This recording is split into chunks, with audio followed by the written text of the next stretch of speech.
procurar ir encontrar um país que os aceite e trabalhar e ficar lá, né? Mas aqui na colocação ele é muito importante porque realmente, por alguns motivos, nós temos que sair. Então temos a questão do matrimônio, né? Você casa, normalmente não vai morar na casa do pai, da mãe, né? Então você vai para outro lugar, obviamente. E só que é como nós dissemos, né? É importante a gente também pensar que depende muito de como nós lidamos com eles para que eles continuem também junto da gente, não é? Assim, e não é só aquela continuidade superficial, né? Porque tem muitos jovenzinhos, pessoas maduras que têm uma amizade, um amor superficial pelos pais. Ele é como se fosse assim, ele é obrigado a amar o pai e a mãe, porque no fundo foi ele que deu a vida, né? Mas não tem a menor afinidade, não tem nada disso. Esses dias eu atendi uma pessoa que estava falando, estava muito chateada porque a mãe não gosta dela, porque a mãe favorece a irmã, porque a mãe dá o dinheiro para a irmã que cuida do dinheiro dela e ela não dá nada e não sei o quê. Então, aí você percebe, né, como a gente também tem questões que não estão só associadas ao agora, são questões que estão associadas ao nosso passado também, né? Tem pessoas que sempre maltratou os filhos e os filhos continuam ao redor a vida inteira, leva a mãe, cuida da mãe até a mãe morrer e tudo. E tem gente que sempre cuidou bem dos filhos, deu tudo que foi possível para eles e eles simplesmente viraram as costas e saíram e abandonaram, né? Então nós vamos em um processo de construção, esse processo natural de construção, de amor, obviamente, de uns com os outros e de amizades. Tem pessoas que têm verdadeiros tesouros de amor, mas não conseguem estabelecer uma amizade, criar uma amizade. As pessoas parecem que têm uma certa dificuldade com essa pessoa, né? Enfim, nós temos também a vida pregressa, nós temos o passado que vai nos norteando e a gente está aqui para corrigir esse passado, obviamente. E aí a ideia da resignação, porque ele fala assim, não, nós temos que se resignar quando o filho sai de casa. Tem diversos motivos, então ele tem que se resignar. Nós não vamos perder o amor por eles, nada disso. Temos que se resignar. Mas por trás disso nós também temos uma correção a fazer, não é?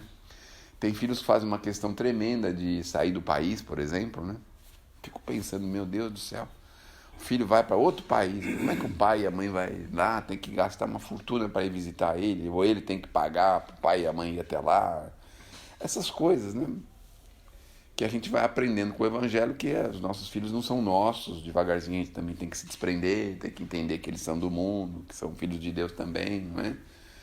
É tudo um aprendizado, né? Essa questão de abandonar é muito relativa, está associada ao nosso passado, ao aprendizado do pai, dos filhos, né? Às vezes o pai tem que passar por essa dificuldade para valorizar a convivência em família, ou às vezes não, para entender que os filhos são de Deus, né? Não sei se você se lembra daquela historinha de uma senhora que tinha que falar para o marido que os filhos se acidentaram e morreram, né? Lembram As duas disso? joias. Ela dá um exemplo das joias, né? As duas joias. Então, que foi chamado, né? Foi pedida pelo dono, né? A joia, foi isso? Mas como é que é? A senhora lembra? Não, não lembro Então, exatamente. tem uma colocação mais ou menos assim, de que as joias não eram deles, né? Tinha sido emprestado e que chegou uma hora que tinha que devolver, né? E aí ela falou, é por causa dos filhos, os filhos não são nossos, são de Deus, então ele os chamou e nós temos que aceitar, né? Fala, então, Mais ou menos assim, ela né? fala, então chegou a hora de devolvermos as nossas joias. É, O dono veio buscá-las, é, né? é mais ou menos isso que diz a história. E é real, né? A gente não... Nossos filhos é uma... Tem gente que faz até uma piada a respeito de não ter nada nosso, minha esposa, não tem nada de sua, não é do seu, né? Meu filho não é seu, né? Tem gente que fala, combate muito isso, essa ideia, né, de que não é seu, né? E a gente tem esse costume de falar minha mulher, meu marido, minha esposa, meu filho, meu não sei o quê, né? Meu carro, minha casa, meu, né? E não é nada nosso, na verdade, não é nada nosso.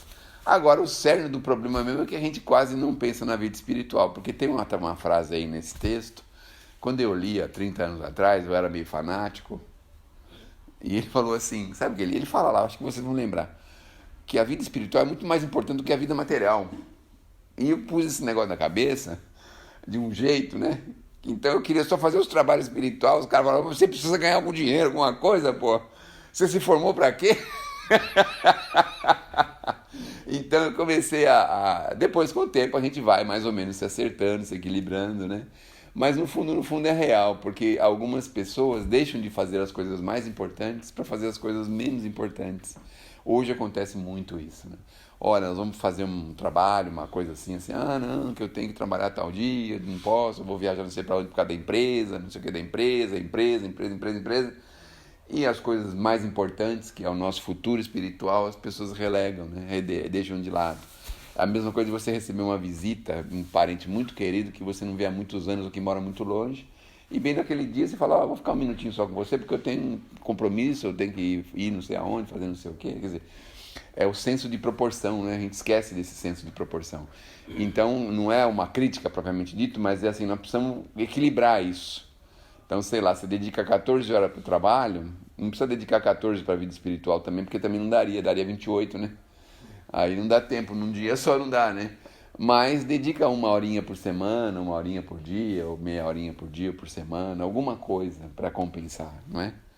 Porque senão a vida da gente vai ficando vazia e acontece isso, chega lá no fim, filhos, tudo, fica tudo longe, tá num mausoléu, um palácio enorme, sozinho lá, você ou a sua mulher, todo mundo longe de você, e para que serviu tudo aquilo? Serviu para nada, né?